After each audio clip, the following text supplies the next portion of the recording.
काहिल नौजवान की कहानी। एक शहर में एक नौजवान रहता था जिसका नाम रशीद अहमद था। रशीद अहमद बहुत ज़्यादा काहिल और आराम पसंद था। मेहनत से ऐसे भागता जैसे बकरी बारिश से डरकर भागती है। रशीद के वालिद का इंतकाल बहुत पहले हो गया था। उसकी माँ ने बरसों मजदूरी करके अपना और बेटे का पेट पाला, लेकिन जब बुढ़ापे ने उसे निढाल कर दिया तो उसमें काम करने की हिम्मत ही न रही। वो अक्सर रशीद को समझाती, ऐ काहिल, मेहनत कर, रोजी कमाओ, वरना फाके होंगे। लेकिन रशीद कान लपेट लेता। सुबह माँ झंझोड़ कर उठाती, डांटती तो वो कसमसाता हुआ उठता, चाय पीता और घर से निकल जाता। सारा दिन गलियों में घूमता, दोपहर को वापस आता, माँ को बहाने सुनाता और खाना खाकर फिर सो जाता। यूं ही दिन गुजरते रहे, यहाँ तक कि एक वक्त आया जब घर में फाके होने लगे। एक दिन माँ ने सख्ती की, रशीद, आज तुम्हें चाय भी नहीं मिलेगी। जब कुछ कमा कर लाओगे तभी खाना पाओगे। बेचारा मजबूर होकर घर से निकला और उदास चेहरे के साथ गलियों में चलने लगा। एक चौराहे पर शोर था। रशीद भी वहां जा पहुंचा। एक दरबारी मुनादी कर रहा था, लोगों सुनो, शहर में एक खूनखार शेर आ गया है। वो कई इंसानों को निगल चुका है। बादशाह सलामत ने ऐलान किया है, जो कोई शेर को जिंदा या मुर्दा पकड़कर पेश करेगा उसे इनामो इकराम से नवाजा जाएगा। रशीद सोचने लगा, अगर मैं शेर को पकड़ लूं तो बादशाह से इनाम मिलेगा, लोग मेरी तारीफ करेंगे और अम्मी खुश हो जाएंगी। मगर ये सोच अभी मुकम्मल भी न हुई थी कि अचानक उसे चाय की तलब हो गई। उसी वक्त एक आवाज आई, अरे रशीद बेटे। वो मुड़ा तो देखा खदीजा खाला खड़ी थीं, जो मोहल्ले की एक बुजुर्ग और अकेली औरत थीं। वो अक्सर रशीद के घर आती जाती रहती थीं। खाला बोली, कहाँ जा रहे हो बेटे? रशीद ने जवाब दिया, खाला, अम्मी ने कहा है काम करके आओ वरना खाना नहीं मिलेगा, इसीलिए कुछ ढूंढने निकला हूँ। खाला ने कहा, चलो मेरे साथ, मैं तुम्हें चाय भी पिलाऊंगी और 2 रुपए भी दूंगी, मगर एक काम करना होगा। मेरा गधा कल रात से गायब है, वही ढूंढ लाओ। रशीद फौरन मान गया। चाय पीकर गधी की तलाश में निकल गया।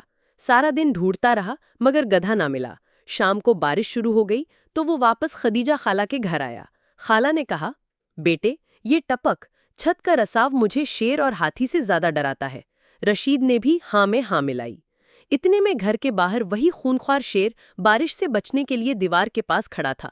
उसने अंदर की बातें सुनी और सोचा, ये टपक शायद मुझसे भी ज्यादा खतरनाक बला है। वो खौफजदा होकर चला गया। शाम को रशीद जंगल की तरफ गया। अंधेरे में उसे एक शेर दरख्त के नीचे नजर आया, मगर वो समझा ये खदीजा खाला का गधा है। उसने 2 किक्स मारी और गालियां दी, फिर रस्सी का फंदा डालकर उसे खींचने लगा। शेर, जो पहले ही टपक से डरा हुआ था, रस्सी के साथ चल पड़ा। रशीद उसे घर ले आया और माँ को बताया, अम्मी, कल खाला मुझे 2 रुपए देंगी। सुबह जब शेर ने दहाड़ लगाई तो मोहल्ले वाले लरस गए। बादशाह के सिपाही गुजर रहे थे। उन्होंने देखा कि रशीद के घर शेर बंधा हुआ है। वो दौड़ते बादशाह के पास गए और खबर दी। बादशाह ने रशीद को बुलाया। रशीद को इनाम में हजारों अशरफियां, नौकर चाकर और आलीशान घर मिला। वो मजीद काहिल हो गया और बादशाह का मंजूर नजर भी। दूसरे वजीरों को जलन होने लगी। एक दिन बादशाह ने ऐलान किया कि पड़ोसी मुल्क हमला करने वाला है। वजीर ने मौका गनीमत जाना और कहा, हुजूर, रशीद अहमद अकेला एक फौज के बराबर है। बादशाह ने रशीद को तलवार और घोड़ा दिया। रशीद ने एक दुबला पतला घोड़ा पसंद किया, मगर वो असल में निहायत तेज निकला। घोड़ा दौड़ने लगा। रशीद डर के मारे उसकी गर्दन पकड़कर बैठ गया। अचानक एक दरख्त आया। रशीद ने उसे पकड़ने की कोशिश की, मगर दरख्त जड़ से उखड़ गया और रशीद के हाथ में आ गया। पड़ोसी मुल्क के सिपाही ये मंजर देखकर कांप गए। अल्लाह की पनाह, दुश्मन का सिपाही दरख्त हथियार के तौर पर ला रहा है। वो सब भाग निकले। रशीद तन्हा खड़ा रह गया। बादशाह अपनी फौज के साथ पहुंचा और रशीद को बहादुर करार दिया। उसे मजीद इनामात मिले और वजीर बना दिया गया। लेकिन रशीद ने माँ से कहा, अम्मी, ये सब इत्तेफाक था। तीसरी बार शायद जान बचाना मुमकिन ना हो। बेहतर है कि ये शहर छोड़ दें। दोनों ने अपना साजो सामान समेटा और रातों रात शहर छोड़ दिया। दोस्तों, अगर आपको ये कहानी पसंद आई हो तो लाइक और शेयर ज़रूर कीजिए।